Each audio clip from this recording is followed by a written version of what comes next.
बेटा आज हम भी अमीरों वाली शादी में जाएंगे। मगर अम्मी, हमारे पास तो अच्छे कपड़े भी नहीं हैं। दिल साफ होना चाहिए, कपड़े नहीं। अम्मी ये पुराना जोड़ा पहन लूं? हाँ बेटा, यही हमारा सबसे अच्छा है। अम्मी ये जगह तो बहुत बड़ी है। हाँ बेटा, अमीरों की दुनिया अलग होती है। ये कौन है? अम्मी सब हमें देख क्यों रहे हैं? चुप रहो बेटा, बस आगे देखो। अम्मी इतना सारा खाना। आहिस्ता खाओ बेटा।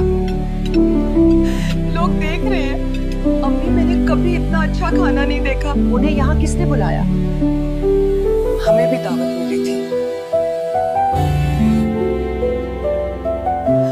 उन्हें कुछ ना कहे।